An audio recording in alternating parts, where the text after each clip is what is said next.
Ooh, DJ Red.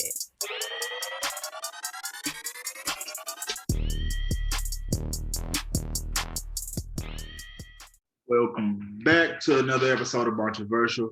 It's your boy B, man, the one and only host of Bontroversial. We're gonna kick it off, man, with this NFL.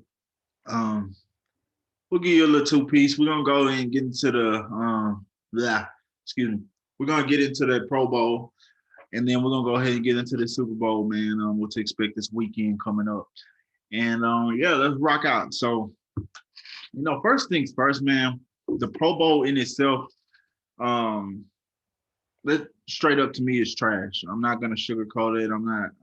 I don't see any pros in it besides accolades, and even that's a double-edged sword because in the NBA, the NFL, we all know the All Pro and the All NBA means more than the All Star and the Pro Bowl.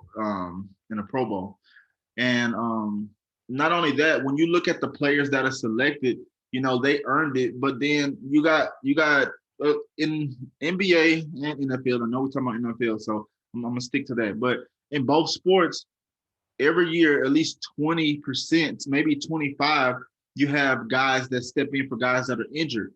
So they're getting an accolade that's not necessarily fully earned in that regard. And I just feel like the Pro Bowl is in such in a funky place, a week before the Super Bowl. So you have a good handful of players that won't be in it off both teams because obviously they're not going to risk injury and things of that nature.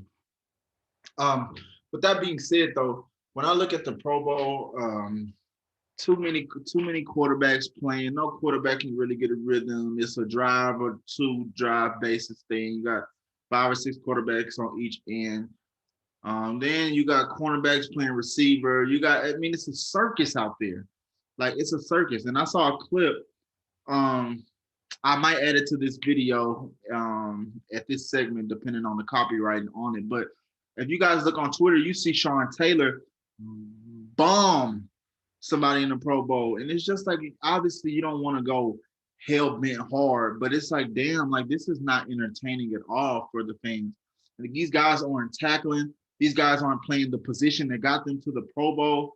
It's just like a circus, man. And obviously they do a lot of challenges and things of that nature around the Pro Bowl and do these events to make revenue, make entertainment and things like that. But at the end of the day, if the biggest draw is the worst event, that's an issue. That's just an issue, and the NFL has to do a better job of that. I don't really have any suggestions on it because I think they should abolish it. Period. Um, that's if any of you guys have suggestions, please below drop them comments or while you subscribe as well. But I just don't see it. I don't see the purpose for the Pro Bowl anymore. It's super watered down. A lot of guys opt out or injured and don't play. So it's like you can see, it's been a decline the last 5 years, maybe even 10, and it's very apparent.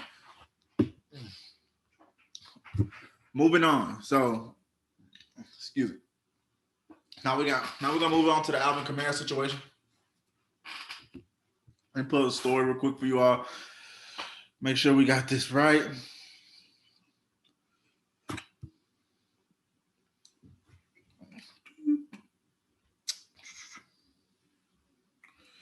So yeah, Kamara arrested on battery charges in Vegas.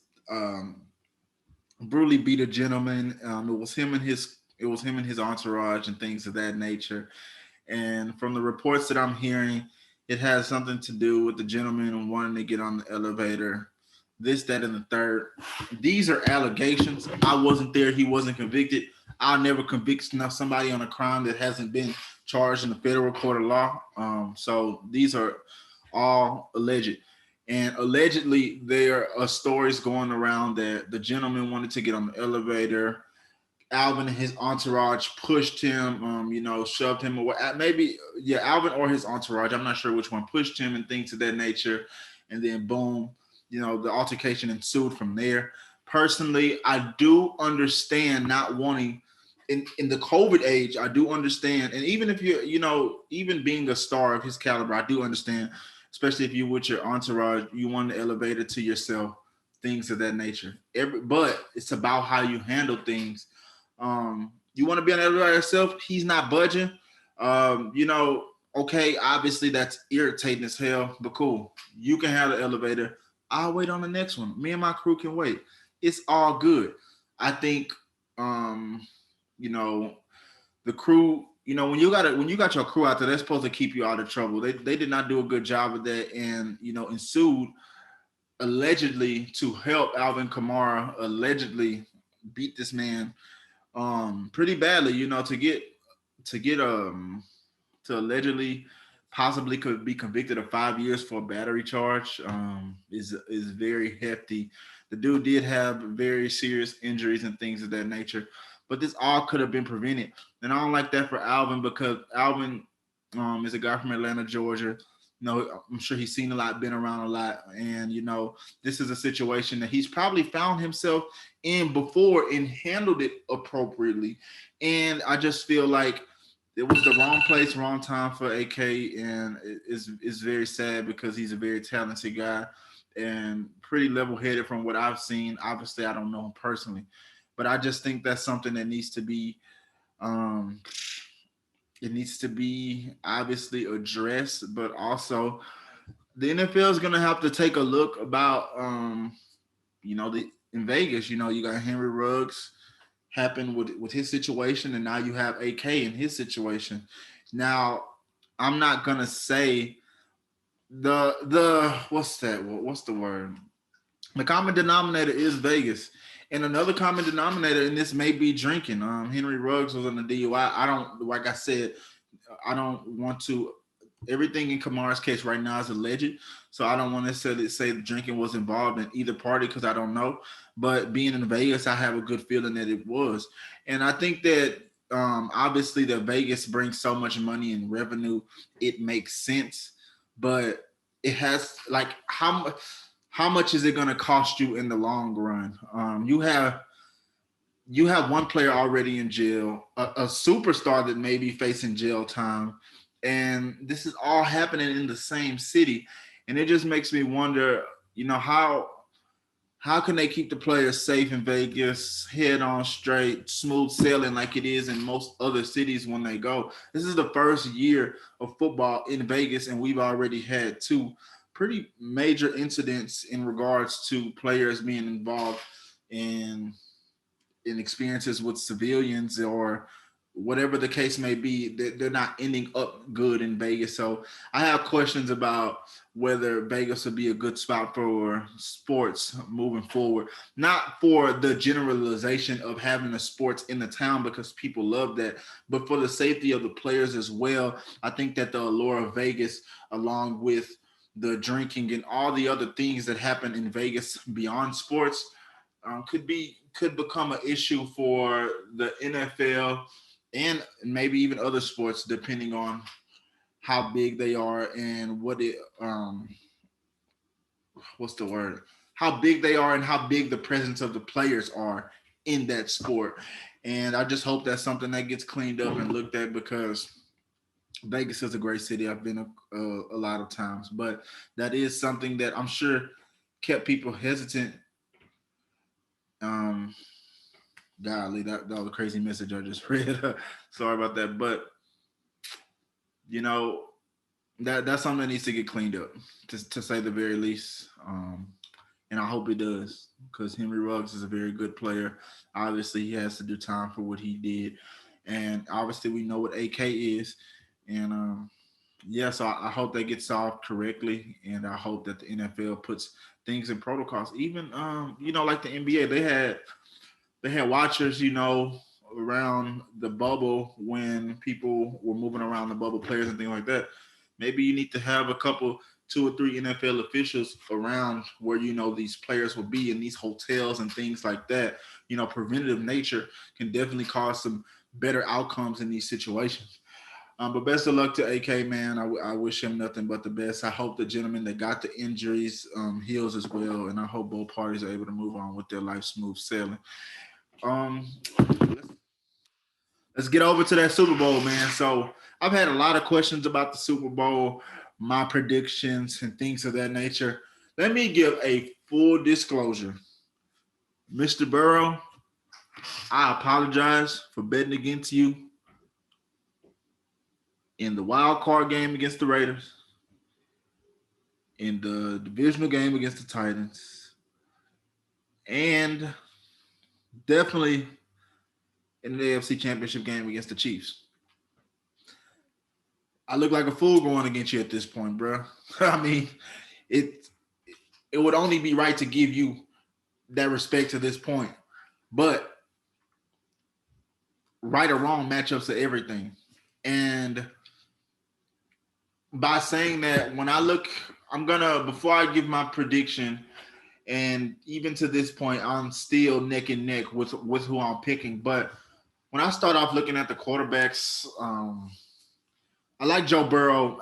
I love Joe Burrow. I might love his overall poise and his he got that clutch gene. You could when you look at Joe Burrow, you can tell it's in him and it's not on him. And a lot of guys don't. If you know what that means, you know what that means, and it's in him. And he might not have the best stat line, but it come with a W. And that's and when you bring it to the table, that's all that matters at the end of the day. And if you look at Joe Burrow's stats over this postseason, nothing flashy, nothing great, but they W's, and that's what matters. And I respect Joe Burrow for that. And he's a winner up to this point. Now my thing is when I look at both quarterbacks, Burrow and Stafford, I look at highs and lows.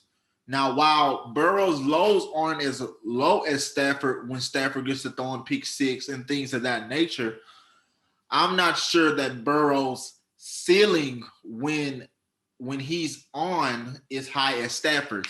Not saying that couldn't change in the future. Not saying that couldn't be the case on Sunday. But we know when Stafford gets going, he's putting up monster numbers. And I'm not saying that Burrow can't do that, but I've just seen a lot, and maybe it's because Stafford's been in the league longer. But I'm just taking this year alone.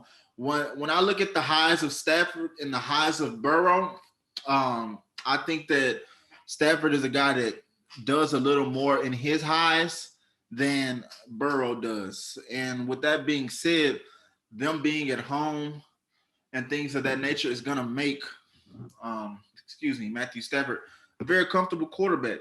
Not only that, the Rams are favored by 4.5, which that's a lot to me. If I'm a better, I'm going to go ahead and take the Bengals to cover that. But at the same time, I feel like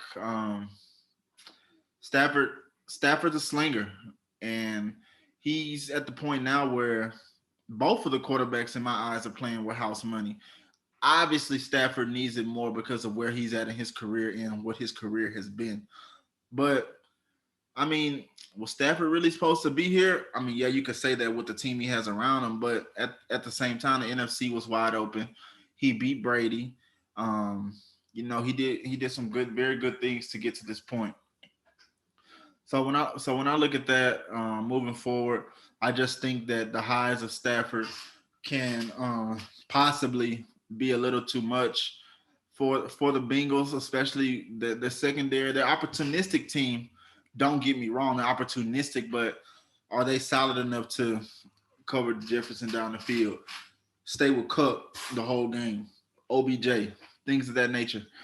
Higby's going to be a big loss for them. Definitely a big loss for them. But the Bengals don't got Uzama, so it's an even playing field in that regard. And yeah, when I look at the defenses, I look at defense. I look at the Ram front seven. That's what really is more of a determiner for the game than anything for me. In the Tennessee game, the Bengals gave up 9 sacks to the Titans, and they came out with a W, a 3-point win. Actually, they've had 3-point wins the whole playoffs. They've game winning field goal each time. Wouldn't be surprised if McPherson got up there and got it done once again on the biggest stage, by the way. But with the Rams front seven and the guys they have on the back end, I find it very hard for Joe Burrow to reach those highs that I was just talking about and being able to be effective quarter 1 through 4, which he will need to be. If not 1 through 4, definitely 3 of those quarters. And, the Rams are up for the challenge. They know it's all the defense especially knows it's all or nothing. They brought Eric Weddle back for the playoffs. You trade second, third round picks for I think Von Miller. Then you get Ramsey. So you're building to win now, especially on defense. So those guys know that, and I'm sure they're licking their chops watching the films against the Titans. Now, with that being said, I said the same thing going into the Chiefs game. This Bengals team is a team that finds a way. So will that be the determining factor? I do believe the Rams front seven will be the determining factor, but I also feel like that defense of the Bengals can make opportunistic plays to keep this game close, whether Joe Burrow is struggling or not. And with that being said, Aaron Donald, Gaines, Leonard Floyd, Von Miller. I mean, that's a tall task to ask every time, especially because I feel like this is a game where if the run game doesn't get going really early for the Bengals, there's going to be a lot of air time. It's going to be a lot of things going through the air. And, I think that favors the Rams because they can send them dogs. And Ramsey going to be good on the back end. One thing that the Rams have to worry about is one of the best receiving corps in the league in Tyler Boyd, T. Higgins, and Jamar Chase. Shannon Sharp made a good point about Ramsey being good on bigger receivers, and I do personally agree with Shannon Sharp in what he said, as far as starting Jalen on T. Higgins, because Jamar, we know it's going to be a time where he's on Jamar. But T. Higgins, to me, is almost just as dangerous because of what he can do in the middle of the field and the threat he is in the red zone.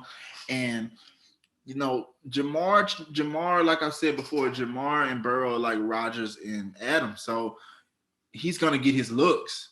He's going to get his looks. So it's no need to try to just be over there early in the game. You shadow him with 2. Ramsey can cover the 1, and you can leave it at that. When it's go time, when Chase proves in that game, hey, he cooking up, you go put that boy on him, and then they go from there. But you don't got to start the game. You don't got to start the game on him. I'm not saying that he doesn't deserve that much respect, but I just think that secondary is good enough to be able to contain and or just play him early and do certain exotic things with their defense instead of just saying, oh, we got to put Jalen Ramsey on him the whole game. Because then you leave a lot of different stuff open for the Bengals. They're able to do more things having 2 other guys on the other side. And when you can have Ramsey playing both sides, being more effective than just sealing him off the whole game on Chase. And, that's going to be a big factor. I do worry about, in a big game like this, Burrow go to what he know, and you can't blame him. Jamar Chase has been great, but I have a feeling that Raheem is going to cook up some stuff, and if he's doing it a little too much, it might cost him. It might cost him an interception or something of that nature. I'm not sure if Burrow has thrown an interception this postseason. Let me go double check on that.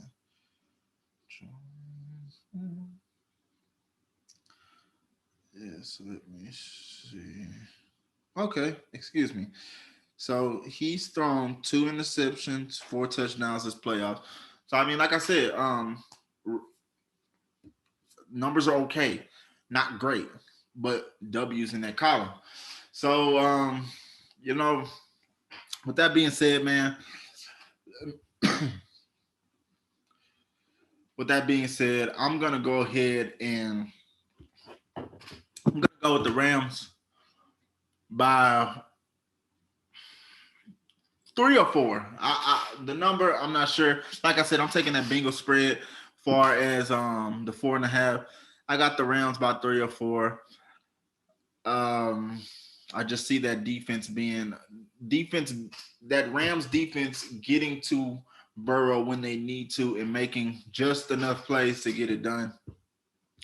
I believe Stafford and Cup connection is strongest in the league, and they'll continue to prove that. And I see a 31-27 or a 27-24 game there in SoFi with the Rams winning and Cooper Cup becoming the Super Bowl MVP. Jamar Chase, Joe Burrow, much respect to them. If I'm wrong again, buddy, I'm gonna tip my hat. I can't lie to you. It and it sucks to feel like I'm going against him so much because the dude done proved me wrong so much. But I just feel like even just taking away off the matchup, everybody first ride don't always go the way you think it may go. This looks like the perfect Cinderella story, kind of for both teams. I mean, honestly, you got OBJ that comes in mid-season, takes place of Robert Woods and Von Miller as well, and boom, they catapult. You got a Bengals team that has zero expectations, and they come out and win a wild card game, beat the number one seed, and beat the arguably the best quarterback in the league at Kansas City. So it's hard to go against. But I'm just not feeling going against, like I said last year, I'm not going against a home Super Bowl team. Now, with that being said, it's been 2 home Super Bowls in a row. I think that may never ever happen again. This is uncharted territory. And I just feel like this is the Rams can't ask to be in a better spot to win a Super Bowl. And the time is now. And I think they'll get it done. And I think that it'll be well deserved. And so I like both teams. I can't be mad at either team. I love to see Burrow get one. Although, when you get one early, obviously you see with Mahomes, it's hard to get back and win it.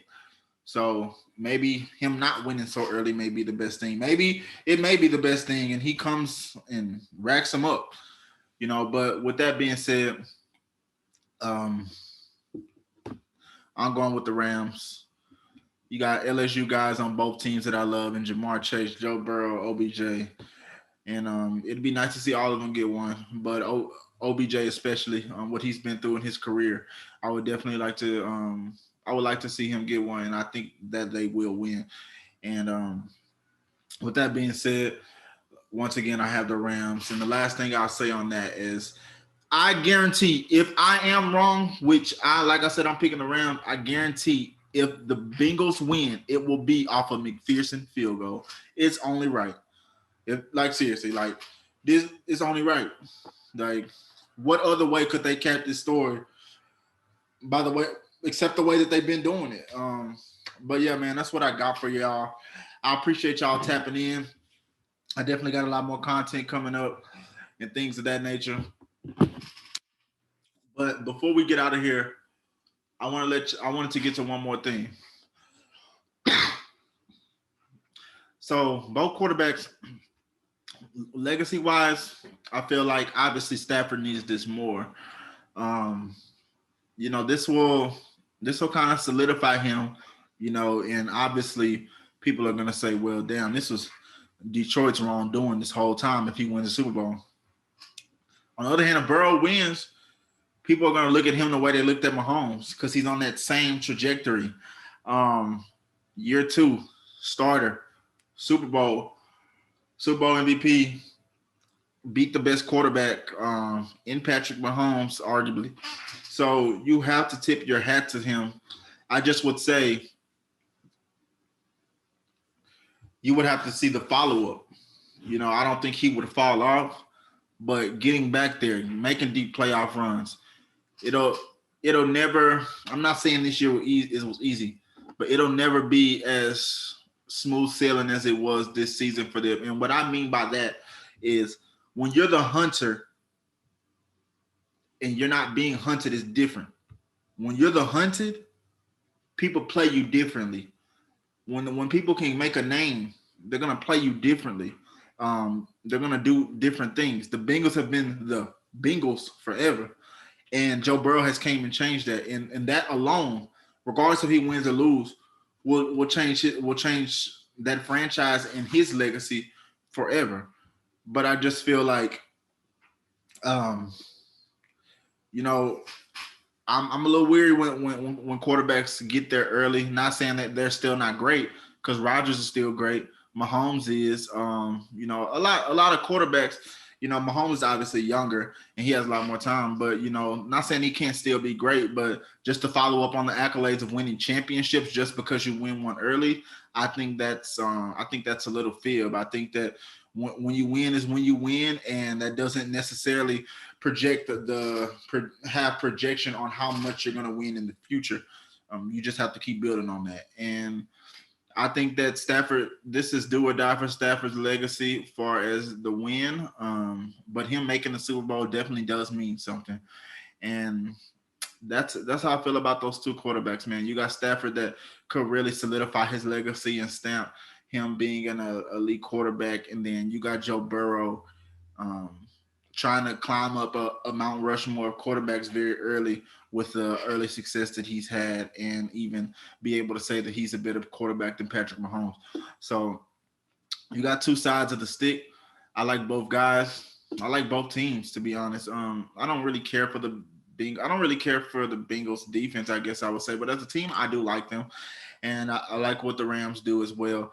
So may the best team win on Sunday. Like I said, I got the Rams to win. You can take the Rams money line. Then I'm gonna go Bengals plus 4.5. That's sweet to me. And yeah, man. So like I said, I appreciate y'all tapping in to Bontroversial. Gonna definitely be making some changes here soon, as far as visuals and things like that. Please stay tapped in, and I do my part as well to bring back up the consistency and the frequency of the content. And I wish everybody a blessed rest of their week, rest of their month and year, man. I know we all grinding to something, and I hope everybody dreams, goals, and aspirations come through hard work, perseverance. And I appreciate y'all tapping in, man. Make sure you go on Spotify. You could check out the podcast on YouTube, Breaker, Apple Music. And I appreciate y'all once again, man. It's your boy B. I'm out.